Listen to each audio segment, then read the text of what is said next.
Hai teman-teman, part 2 ini kita bakal dikasih lihat segimana annoyingnya orang-orang di desa Guichon ini. Aduh, sebenarnya gue gak tahu cara nyebutinnya gimana ya, maklumin aja. Terus pokoknya makin aneh deh cerita di sini. Kalau kalian penasaran, langsung aja simak sampai habis. Enjoy!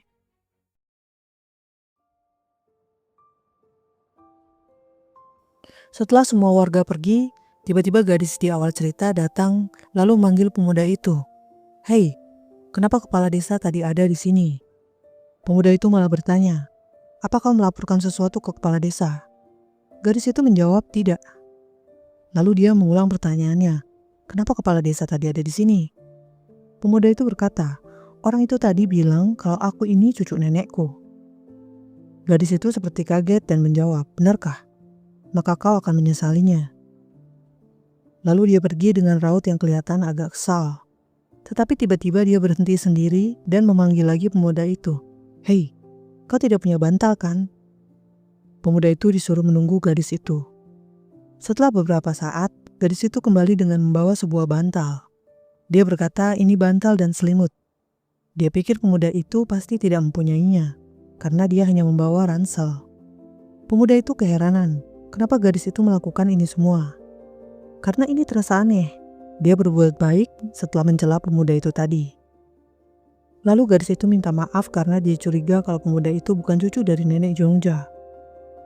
Dia juga pasti merasa jengkel jika ada orang yang bilang bahwa dia bukanlah putri dari ayahnya. Kemudian dia memaksa untuk memberikan bantal dan berlari pergi.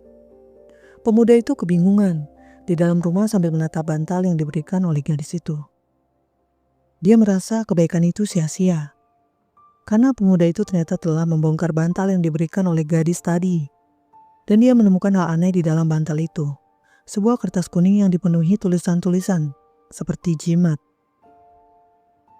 Singkat cerita, pemuda itu terbangun di pagi hari dan berolahraga di dalam rumahnya. Sambil terus-menerus berpikir, kenapa ada kertas kuning itu? Apa yang sebenarnya direncanakan oleh gadis itu? Adegan berpindah pada rumah yang memiliki sebuah kandang ayam. Di sana terlihat Hyun Seop sedang menangkap seekor ayam, lalu seorang bapak tua berteriak, "Apa yang kau lakukan?" "Oh, Bang Seong-se. Kepala desa katanya membutuhkan ayam berwarna putih." Pria tua tadi bernama Seong-se. Lalu Seong-se menanyakan, "Apa kau mengambil ayamnya? Kemarin juga kau melakukan itu. Kalau kau butuh ayam ya belilah," sambil marah-marah. "Kenapa kau malah mengambil ayamku dengan cuma-cuma?" Lalu dengan penuh ancaman, Hyun Seop mendekat ke arah Seong-se dan berkata, "Hei bang, apa kau mempertanyakan perintah kepala desa?" Lalu Seong-se berkata, "Kepala desa tidak menyuruhmu mengambil ayamku." Lalu Hyun Seop mengatakan, "Oh, abang Seong-se jago ngomong. Kalau begitu pinjamkan saja ayammu padaku." Sementara itu pemuda misterius itu sedang berolahraga di sekitaran desa. Ketika dia berhenti untuk istirahat sejenak, dia malah melihat pertengkaran antara Seong-se dan Hyun Seop. Seong-se berteriak, "Bukannya aku sudah bilang untuk beli? Aku maunya pinjam, harus ku bilang berapa kali?" Seong-se memaksa untuk membayar, tetapi Hyun Seop bersikeras untuk tidak mau membayar. Lalu tiba-tiba saja Seong-se dipukul oleh Hyun Seop sampai terjatuh dan tanpa disadari, tetua desa sudah muncul di belakang mereka. Kepala desa menanyakan pada Hyun Seop, "Aku penasaran kenapa kau belum kembali. Sudah ku bilang untuk berhati-hati saat ada kabut. Kau telah melakukan sesuatu yang bisa membuat ibundamu marah." Kepala desa menanyakan pada Seong-se, "Apakah kau baik-baik saja?" Seong-se menjawab iya. Kemudian Hyun Seop bertanya apa yang harus dia lakukan supaya ibunda tidak marah. Kepala desa mengatakan pada Seong-se, "Akan membayar ayam itu." Seong-se berkata, "Tidak usah." Lalu kepala desa bersikeras untuk membayarnya. Entah kenapa Hyun Seop dari tadi terlihat sangat takut dan panik. Sambil terus bertanya, "Pak Kepala Desa tolong, katakan saya harus apa agar ibunda memaafkan saya?" Kepala desa menjawab, "Kenapa kau bertanya soal itu kepadaku? Kalau kau berbuat salah, kau sendirilah yang harus bertanggung jawab." Pemuda misterius itu masih tetap memantau kejadian itu dari arah dia berlari tadi. Kemudian dengan aneh dan mengejutkan, Hyun Seop langsung memukul wajahnya sendiri sambil berkata, "Maafkan saya ibunda, saya akan menghukum diri saya sendiri, jadi saya mohon jangan marah." Dengan terus-menerus memukul wajahnya sendiri. Lalu kepala desa mengajak Seong-se untuk pergi dari sana. Adegan berpindah pada pemuda tadi yang bergumam, "Sejak kapan desa ini menjadi menarik?" Lalu dengan tiba-tiba gadis itu muncul di belakang sambil menjawab, "Tidak lama setelah aku pindah ke sini dengan ayahku." Lalu dia berkata, "Berhentilah melamun dan geser sedikit, oke?" Dia melanjutkan, "Kalau kau ikut campur yang ada masalahnya malah jadi tambah runyam." Kemudian pemuda itu bertanya kenapa gadis itu tertarik kepadanya dari kemarin. Lalu gadis itu menjawab karena pemuda itu yang bilang sendiri mau tinggal di Guichore. Jadi, karena pemuda itu bersikeras untuk tinggal di sana, dia akan berusaha untuk menjaga pemuda itu. "Itukah alasanmu menaruh ini di dalam bantalku?" Sambil pemuda itu menunjukkan kertas yang dia temukan dari dalam bantal yang diberikan oleh gadis itu semalam. Gadis itu kaget, dia berpikir bagaimana caranya pemuda itu bisa menemukan kertas itu. Lalu pemuda misterius itu berkata, "Aku ini teliti, aku bukan orang yang gampang percaya pada orang lain. Aku berusaha untuk mencari tahu tujuanmu memberi jimat ini, tetapi aku sama sekali tidak mengerti apa alasannya." Lalu gadis itu terlihat bingung dan bertanya, "Apakah kau akan percaya jika aku menceritakannya?" Pemuda itu berkata, "Aku akan mendengarnya dulu." Gadis itu mulai bercerita, itu adalah jimat pengusir hantu. Ada banyak sekali hantu di desa ini. Sambil merobek jimatnya, pemuda itu mengatakan, "Jadi kau menyimpannya diam-diam untuk mengusir setan di dalam rumahku." Gadis itu sangat kaget karena jimat yang diberikannya telah dirobek. Pemuda itu berkata, dia bukan hanya tidak percaya pada orang, dia juga tidak percaya pada hantu. Tetapi dia menghargai perhatian dari gadis itu. Lalu gadis itu hanya bisa terdiam dan jimat pun dibuang di jalanan. Dan pemuda itu berkata, kalau ada hantu yang muncul, dia akan mencari gadis itu. Pada malam harinya, Xiongxi sedang duduk sendirian di halaman rumahnya. Sambil mengoceh sendiri, dia kesal karena wajahnya telah dipukul oleh Hyun Sop. Dan tidak minta maaf. Bagaimana bisa dia tidak minta maaf? Padahal dia sendiri terlihat gemetaran ketika di depan kepala desa. Dia merasa Hyun Seop meremehkannya sambil mengasah pisau yang terlihat sangat tajam. Tiba-tiba saja dia memenggal salah satu ayam miliknya. Dengan sangat marah dia berkata, "Wow, pisaunya ternyata sangat tajam sekali, hingga bisa kujadikan hadiah untuk Hyun Seop." Lalu Xiongxi benar-benar datang ke rumah Hyun Seop. Sambil berkata, "Halo, apakah kau ada di dalam? Aku Xiongxi. Aku datang untuk menagih ongkos ayam tadi pagi. Apakah kau ada di dalam?" Sambil memegang gagang pintu dan pisau yang telah diasahnya tadi. Lalu tiba-tiba Hyun Seop muncul di depannya dari arah luar. "Apa yang kau lakukan? Kenapa selarut ini kau malah menggedor-gedor pintu rumahku seperti orang gila?" Lalu Xiongxi malah berkata dengan menyeringai, "Oh Hyun Seop, kau sudah sampai." Hyun Seop menanyakan, "Apakah kau mau menikamku dengan pisau itu?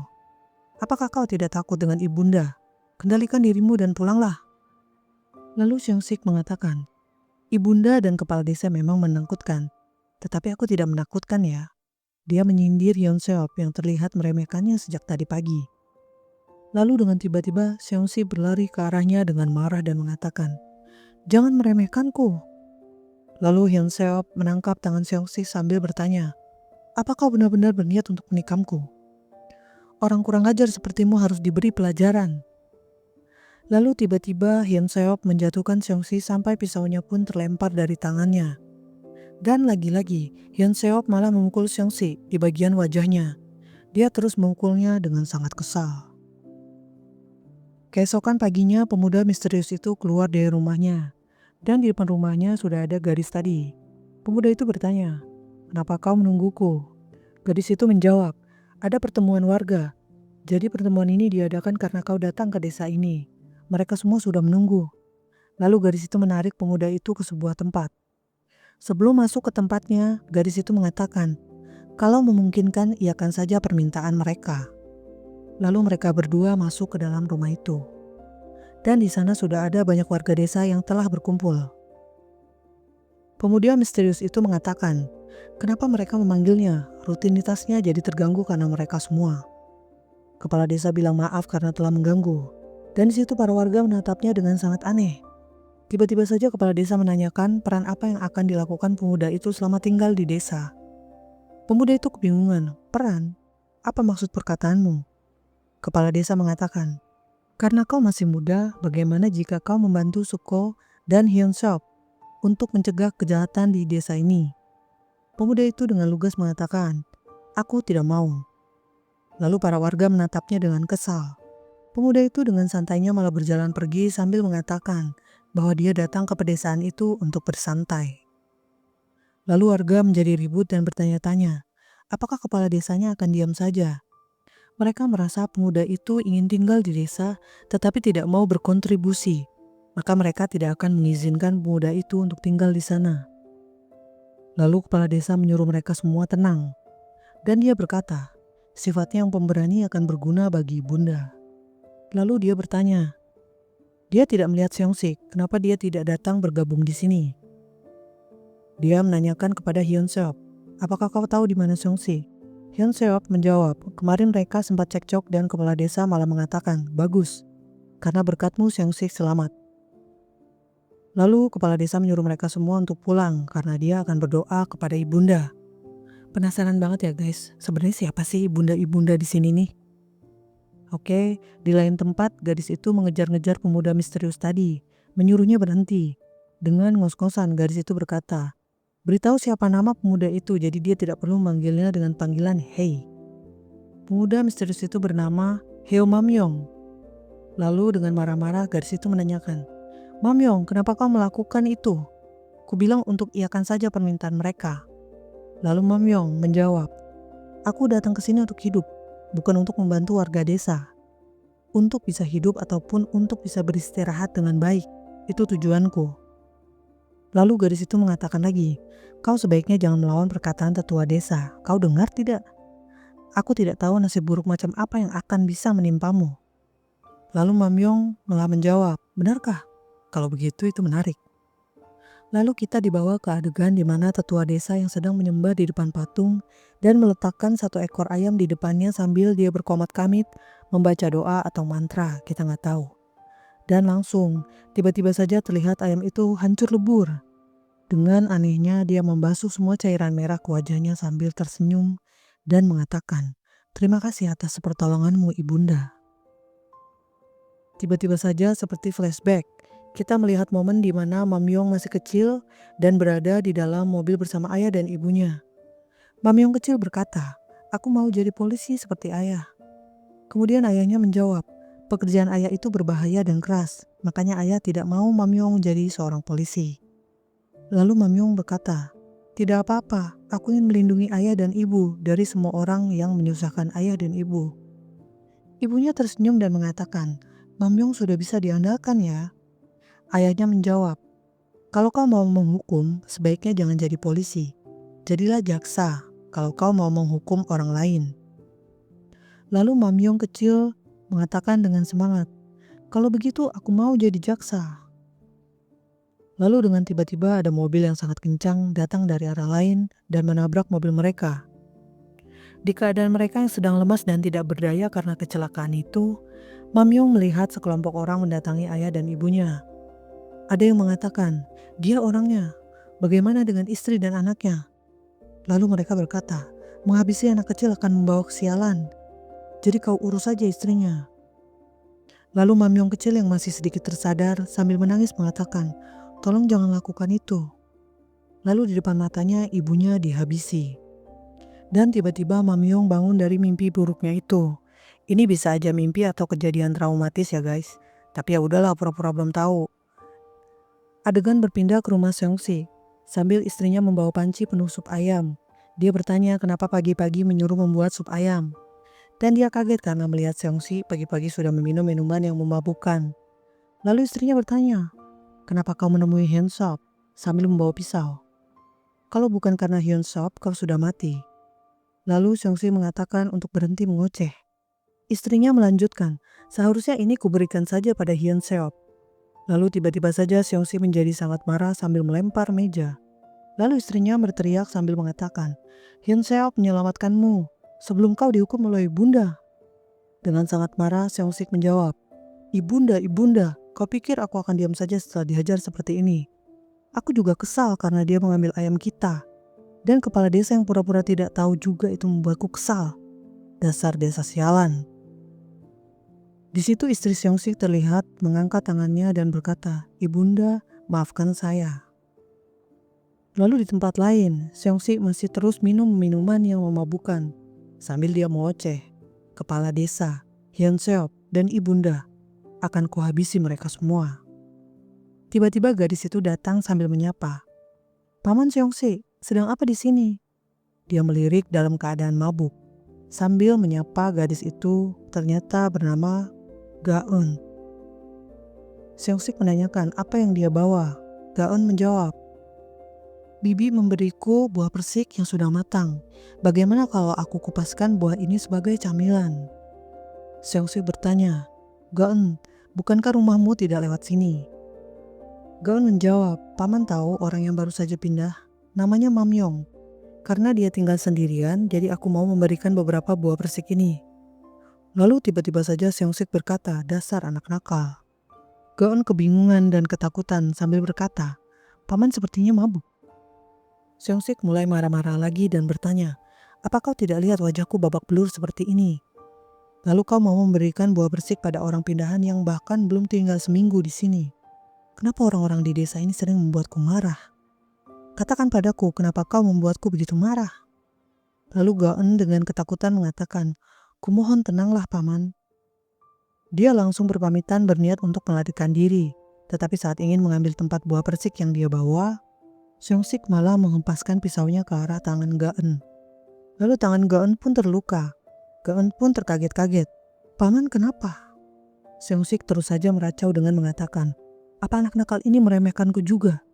Kalau dipikir-pikir suasana desa ini jadi aneh setelah kau datang.